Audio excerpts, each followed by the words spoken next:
Alors, pour commencer, il m'a semblé important peut-être de remettre cette persécution dans son contexte. C'est vrai qu'il y a des milliers d'ouvrages qui ont été écrits sur la déportation sous le régime nazi.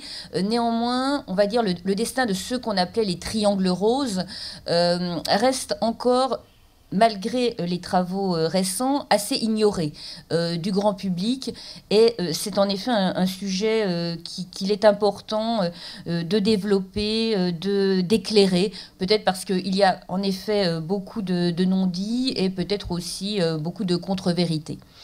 Alors, pour commencer vraiment en introduction, ce que j'aimerais, c'est vraiment resituer, avant l'arrivée d'Hitler au pouvoir, quelle était la situation des homosexuels, hommes et femmes, en Allemagne, parce que c'est essentiel pour comprendre ce qui s'est passé ensuite.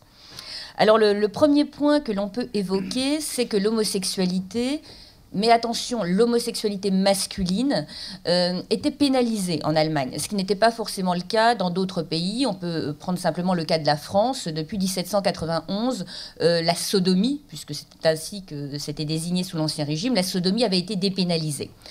En Allemagne, comme dans d'autres pays, notamment protestants ou orthodoxes, l'homosexualité est pénalisée par un paragraphe qui est devenu très célèbre depuis, le paragraphe 175 du Code pénal du Reich allemand, donc qui date de 1871, dont vous avez un extrait traduit ici, et qui pénalise donc les actes sexuels contre nature entre personnes de sexe masculin et également entre hommes et animaux, ce qui montre l'association entre homosexualité et bestialité, d'une peine de prison qui était extrêmement variable puisqu'elle dépendait de la nature de l'acte effectué, du nombre de fois qu'il avait été répété, de l'âge du partenaire, etc., etc. Sachant que, en gros, dans l'entre-deux-guerres, on pénalise essentiellement les rapports qui impliquent une pénétration. Donc ce paragraphe 175, et l'image le montre bien, elle pèse de tout son poids sur les homosexuels. Elle est source notamment de chantage et bien évidemment, on cherche en tout cas à garder le secret sur sa vie privée. Alors néanmoins, ce qu'il faut garder à l'esprit, c'est que bien qu'il y ait cette pénalisation, il y a une subculture homosexuelle qui se développe, notamment sous la République de Weimar. Alors on en a gardé une image qui est sans doute trop positive, qui a été largement diffusée par la littérature, par la peinture. Ici, je vous donne comme exemple le cabaret Eldorado, qui était un cabaret où se produisaient des travestis et où l'on pouvait voir des figures, par exemple, comme Marlène Dietrich dans le public. Mais il faut imaginer que vous aviez vraiment des bars, des clubs qui s'adressaient à toutes les catégories de la population, depuis l'élite jusqu'à la classe ouvrière. Vous aviez des clubs pour les hommes, vous aviez des clubs pour les femmes. J'ai dit que l'homosexualité masculine était pénalisée. Ce n'était pas le cas de l'homosexualité féminine. Là encore, c'était assez semblable à ce qui se passait dans d'autres pays. Néanmoins, et il est important de le souligner pour la suite, l'Autriche pénalisait les relations entre femmes. Et l'on sait que l'Allemagne annexera l'Autriche en 1938 avec l'Anschluss. Et on se trouvera pour les lesbiennes dans une situation assez ambiguë. Est-ce qu'elles dépendent finalement de la loi allemande? Est-ce qu'elles dépendent de la loi autrichienne qui punit le lesbianisme? Alors, je parlais de visibilité homosexuelle. Cette visibilité, elle s'exprime même dans les médias.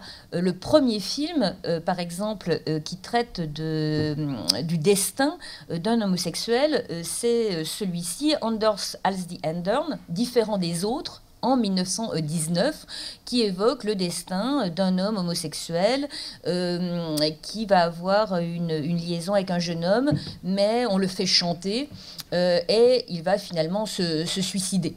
Et ça se veut évidemment exemplaire, mais aussi informatif à l'égard évidemment de la population qui voit encore l'homosexualité essentiellement comme soit un crime, soit un péché, soit une perversion. Un autre film, en 1931, mettait en scène cette fois des amours féminines, jeunes filles en uniforme, que vous connaissez peut-être. Il y aura une version française également avec Romy Schneider, si je ne me trompe pas. Dernier point qu'il était essentiel de rappeler en introduction, il y a un militantisme homosexuel dès la fin du XIXe siècle en Allemagne. On a tendance à penser au militantisme des années 1970. En fait, il est beaucoup plus ancien. L'une des figures les plus connues, c'est celle de Magnus Hirschfeld, que vous voyez à l'écran, qui était un sexologue, mais aussi un militant homosexuel. Alors, il a proposé toutes sortes de théories sur l'homosexualité.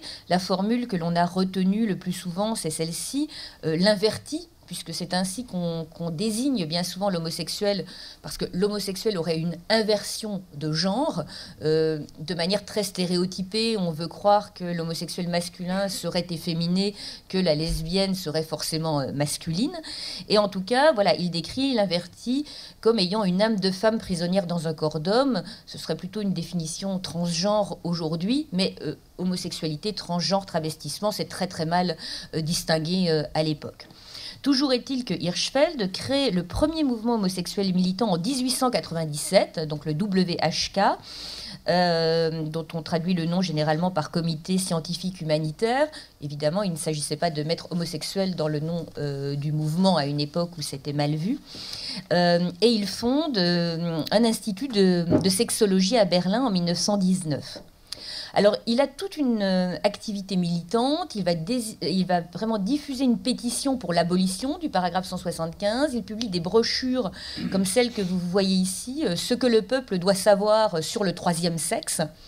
Mais Hirschfeld n'est pas seul, j'ai donné juste un exemple d'un autre magazine, Der Eigene, qui est une revue homosexuelle parmi d'autres. Donc il faut imaginer de très nombreux mouvements et quand même voilà, une subculture active.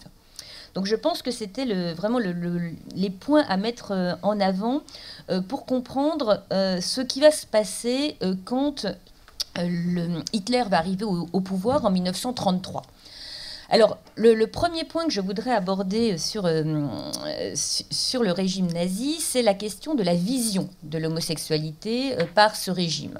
Parce que là aussi, il y a beaucoup d'ambiguïté, il y a des images qui sont fausses, qui ont pu être diffusées aussi par les médias, par la culture populaire. On connaît peut-être le film de Visconti, Les damnés. Mais c'est vrai voilà, qu'il y a peut-être des mythes qui sont à nuancer pour le moins. Alors la première chose à souligner, c'est qu'il y a des visions différentes à l'intérieur même du parti sur la question de l'homosexualité. Il n'y a pas une ligne univoque dès le début. On peut d'abord remarquer, et là ce ne sont que quelques exemples d'iconographie, que le régime nazi a entretenu, c'est évident, une esthétique, une imagerie qui est homo-érotique. Ici, on a par exemple une œuvre d'Arno Breker, un des artistes célébrés par le régime. On a dans un autre sens une affiche de cinéma pour un film très populaire. Si on regarde même la théorisation, c'est pour ça que je vous ai mis cette petite référence, on a un penseur, un théoricien qui est très admiré par Himmler, entre autres, mais que Rosenberg cite aussi, qui est Hans Blüher, et qui s'est beaucoup intéressé au mouvement de jeunesse. Alors d'abord au Wandervögel, qui existait avant le régime nazi, mais aussi aux jeunesses hitlériennes. Et lui, ce qu'il met en avant, c'est ce qu'il appelle le Männerbund, en gros l'état viril. Ces sociabilités masculines que l'on avait déjà pu observer pendant la Première Guerre mondiale avec la camaraderie des tranchées, tous ces liens qu'il fait remonter par exemple à l'Antiquité grecque, à Sparte, les communautés d'hommes solidaires, loyales, qui doivent vraiment former la base du système. Alors il y a une ambiguïté, c'est clair, et une ambiguïté que l'on retrouvera dans certains groupes nazis comme la SA de Röhm. Mais Blüher est très prudent et pour lui, oui, il y a des relations fortes entre les hommes, elles sont la base de la loyauté du système, mais ce sont des relations qui doivent être désexualisées. Il ne s'agit pas de relations qui doivent être érotisées. Alors, je dis ambiguïté, oui, parce que d'un autre côté, oui, il y a une célébration de l'homoérotisme, de l'autre, il y a un discours qui est un discours implacable. C'est la ligne, en tout cas, défendue par Heinrich Himmler, par exemple, qui lui analyse l'homosexualité de manière, on va dire, extrêmement claire. Pour lui, l'homosexuel n'a pas de valeur sociale. D'abord, il ne répond pas aux exigences populationnistes du régime. Il est supposé, je vais bien supposer, parce qu'il y a bien des cas de figure, ne pas se marier, ne pas avoir d'enfants, alors que l'on encourage, au contraire, pour la conquête de l'espace vital, l'expansion démographique. L'homosexualité même est supposée être étrangère à la race allemande. C'est une importation de l'extérieur, et notamment une importation juive. Magnus Hirschfeld, que j'ai cité tout à l'heure, qui est une figure visible, vraiment dans l'entre-deux-guerres, qui donne des conférences en Allemagne et à l'étranger, est homosexuel et il est juif. Il est donc très facile de faire le lien, ou en tout cas des simplifications auprès du public. Donc c'est une importation étrangère, c'est également une cause de dégénérescence, véritablement. Et Himmler s'intéresse beaucoup aux théories médicales qui sont développées à l'époque. Et il y a en gros deux courants, un courant qui considère que l'homosexualité est innée, que donc les homosexuels ne seraient pas responsables de leurs actes, donc la pénalisation, en gros, est une erreur. D'autres pensent au contraire qu'il s'agit d'un vice acquis. Et Himmler est persuadé que l'immense majorité des homosexuels ont été séduits. Séduits, par exemple, dans leur enfance, et s'ils ont été séduits, ma foi, ils peuvent être guéris. Et s'ils peuvent être guéris, il faut encourager toutes les recherches médicales qui existent à l'époque et qui vont des traitements par l'hypnose à des expérimentations à partir d'hormones, voire de castration. Pour Himmler, il n'y a pas de, en gros, il n'y a pas le choix. L'homosexuel, c'est l'ennemi de l'intérieur. Donc, il doit être éliminé, et particulièrement s'il se trouve au sein de l'élite même du régime, du parti, l'ASS. Ici, vous aviez une citation qu'il a prononcée devant les généraux SS le 18 février 1937. Et je lis juste la fin, vous avez pu lire le reste. « J'espère ainsi extirper ces gens de l'ASS jusqu'au dernier. » Et pour le coup, dans l'ASS, la peine en cas d'homosexualité, c'est la peine de mort. Donc il n'y a pas d'ambiguïté, en tout cas dans ce cas. Alors, qu'en est-il de Hitler et qu'en est-il au moment de la prise de pouvoir? Et ça sera mon deuxième point. Il semble en tout cas que Hitler au début ait, on va dire, choisi une approche assez pragmatique. Il n'avait pas d'opinion très précise sur la question et il a instrumentalisé très clairement la question de l'homosexualité. Alors néanmoins, dès la prise de pouvoir, la répression s'abat sur les homosexuels. Dès février 1933, vous avez une série de décrets qui ordonnent la fermeture des bars, des clubs homosexuels. Les journaux dont j'ai parlé qui existaient sont interdits pour obscénité notamment.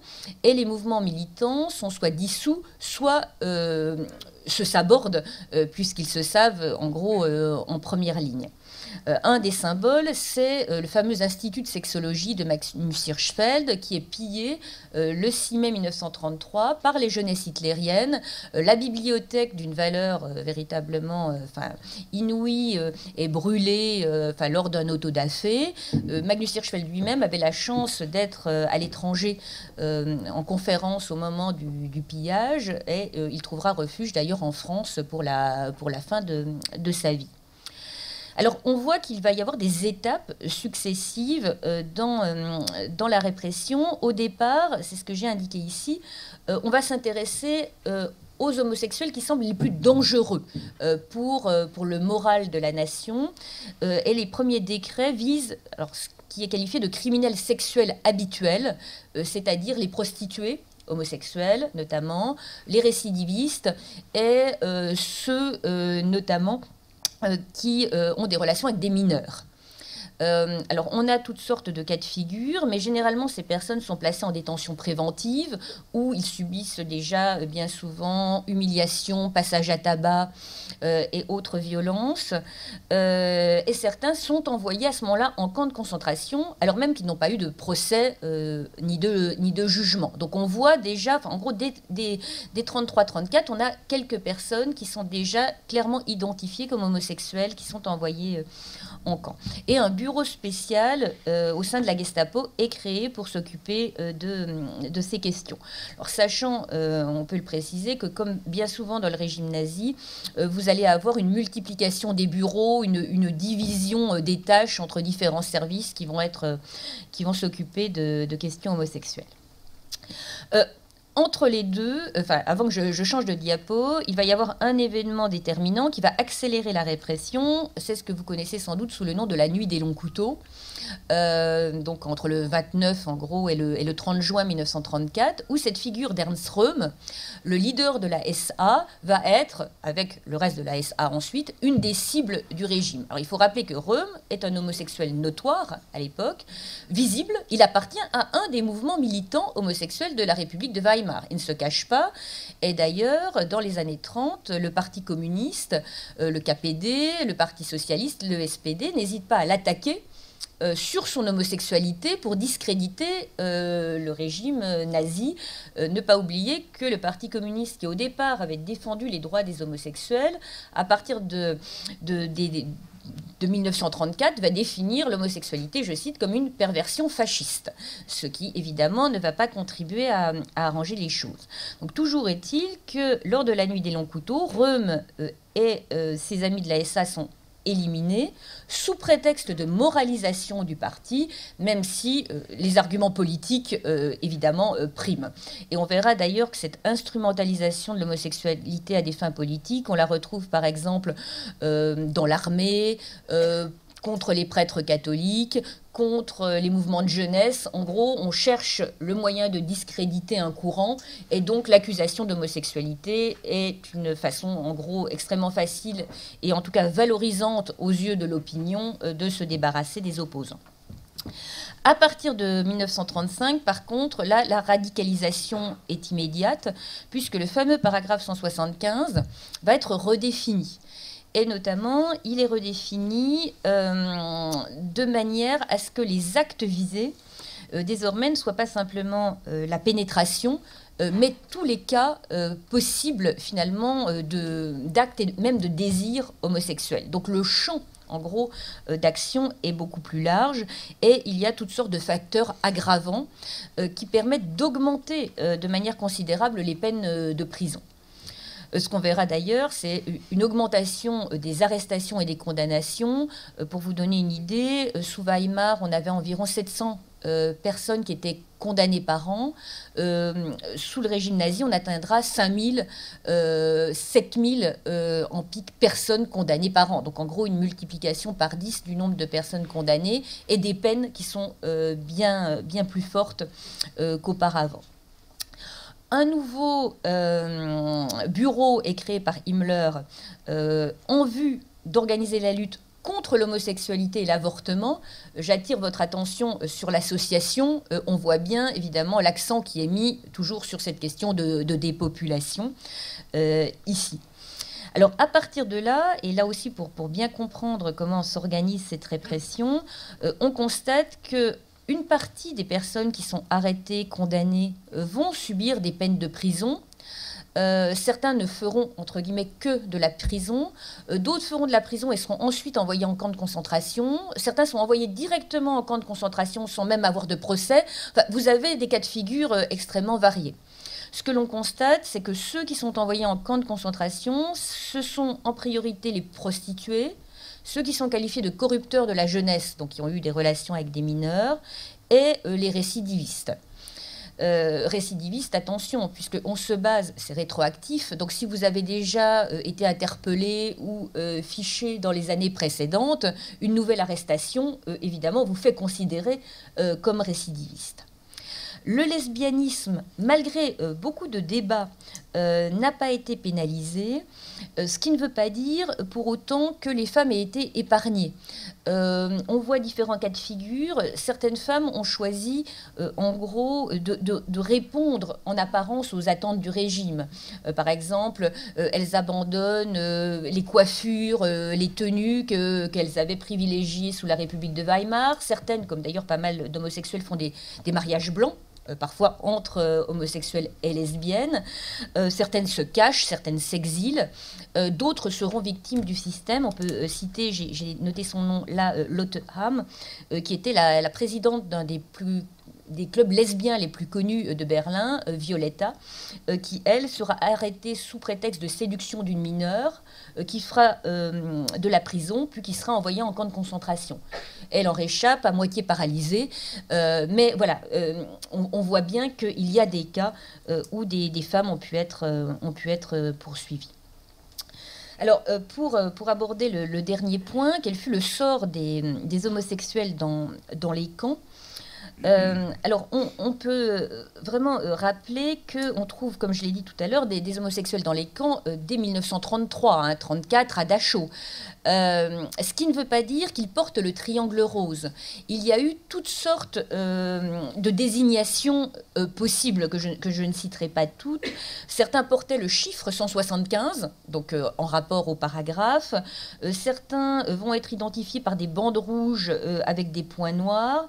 Certains portent un A pour Arschficker, donc en allemand, là, qui désignait plutôt la sodomie. Voilà, il y a plusieurs possibilités de désignation.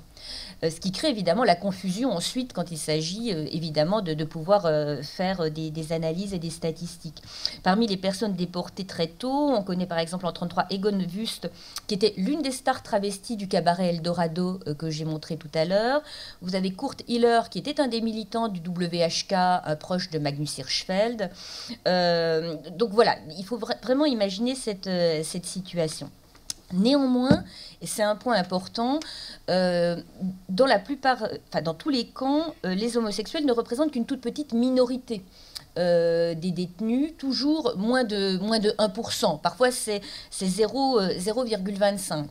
Ça a des conséquences parce que ces déportés sont très isolés au sein du camp. Ils n'ont pas l'influence que vont avoir les politiques, par exemple. Ils sont isolés, et ils sont d'autant plus isolés que bien souvent les gardes ou les directeurs de camp choisissent par exemple de tous les placer dans le même bloc, jugeant que l'homosexualité est contagieuse et que donc si on met des homosexuels avec d'autres détenus, le fléau va s'étendre. Dans d'autres cas, ils sont au contraire dispersés. Ce que l'on constate, c'est qu'ils sont l'objet de violences, comme bien évidemment tous les détenus, parfois davantage que d'autres. Leur isolement est souvent, je dirais, accentué par le fait que leurs codétenus ne sont pas forcément eux-mêmes très favorables à l'homosexualité. Pour certains, finalement, ils méritent bien leur sort. Certains se méfient aussi des pratiques qui ont lieu dans le camp, qui n'ont pas grand-chose à voir avec l'homosexualité en tant qu'orientation sexuelle, mais on sait que les gardes, que certains dirigeants SS, par exemple, prennent des mignons de manière plus ou moins contrainte ou forcée, qui ne sont pas eux-mêmes, qui généralement d'ailleurs ne sont pas des triangles roses, et qui font office de traîtres à l'intérieur du camp. Et donc, quelle différence faire entre ceux qui ont été placés là pour homosexualité, entre ceux qui, en gros, tentent d'échanger des faveurs? Donc il y a un très grand flou qui pèsera d'ailleurs après la guerre sur les représentations que l'on se fera de ces détenus homosexuels. De manière également générale, comme je l'ai dit, leur sort est souvent extrêmement difficile. Alors ça dépend parfois des camps, ça dépend des périodes. Il y a eu des analyses, par exemple, sur Sachsenhausen, où on voit que de 36 à 39, on a une augmentation constante du nombre d'homosexuels détenus, mais que certains peuvent être libérés pour une raison ou pour une autre, de manière parfois arbitraire. En 1939, par exemple, Hitler décide pour son anniversaire de faire libérer une partie des détenus. Donc certains vont être libérés à cette occasion. Mais à partir de 1939 jusqu'en 1942, on a vraiment un durcissement des conditions de détention. Le sort des lesbiennes reste très difficile à évaluer. Là aussi, elles n'ont pas en règle générale, elles n'ont pas porté le triangle rose. Certaines ont été classées comme asociales. Certaines, semble-t-il, ont pu subir des peines sexuelles, par exemple être placées au bordel du camp, puisque l'on était persuadé qu'on pouvait rééduquer finalement ces femmes par des contacts avec des hommes. Alors pour conclure sur 2 points, j'ai évoqué le cas allemand. Il y a eu beaucoup d'interrogations sur ce qui s'est passé dans les pays occupés. Il y a eu beaucoup de recherches, notamment sur le cas français, et aussi beaucoup d'inexactitudes. Donc on peut rappeler une première chose, c'est que le régime de Vichy n'a pas organisé la déportation des homosexuels, comme on l'a parfois lu. Par contre, Vichy a introduit une discrimination sur l'âge de la majorité sexuelle qui n'existait pas avant. Avant 1942, la majorité sexuelle en France était à 13 ans. À partir de 1942, elle reste à 13 ans pour les relations hétérosexuelles et elle est portée à 21 ans pour les relations homosexuelles. Donc certaines personnes vont être placées en prison pour ce type de relation avec des mineurs. Ce qu'il faut souligner, c'est qu'en 1945, à la Libération, cette disposition de Vichy restera en place, avec cette différence que la majorité sexuelle pour les relations hétérosexuelles est portée à 15 ans. Le paragraphe 175 s'est appliqué en Alsace-Moselle. Donc on a des cas, notamment le témoignage de Pierre Selle, déporté homosexuel alsacien, qui a été le premier, en tout cas dont le témoignage a été véritablement médiatisé et qui a attiré l'attention véritablement de l'opinion sur cette question. Et j'ai indiqué pour le moment les chiffres qui étaient avancés par Arnaud Bouligny, mais qui sont évidemment probablement incomplets puisque les recherches sont encore en cours, avec 62 Français qui auraient été recensés comme déportés pour motif d'homosexualité. Je conclus définitivement, puisque j'ai visiblement dépassé mon temps, sur les estimations. La population homosexuelle allemande était estimée, en gros, sous Weimar, entre 1,5 million et 2 millions d'individus. On sait qu'environ 100 000 personnes homosexuelles furent fichées par le régime nazi. Sur ces 100 000, 50 000 furent condamnés et environ 10 000, entre 5 000 et 15 000, selon les estimations les plus, en tout cas, qui paraissent les plus raisonnables, ont été déportés en camps de concentration où la majorité ont trouvé la mort. Donc voilà pour cette présentation, et Régis va ensuite expliquer malheureusement comment cette persécution a été pendant très longtemps occultée ou en tout cas extrêmement méconnue. Merci à vous. Merci.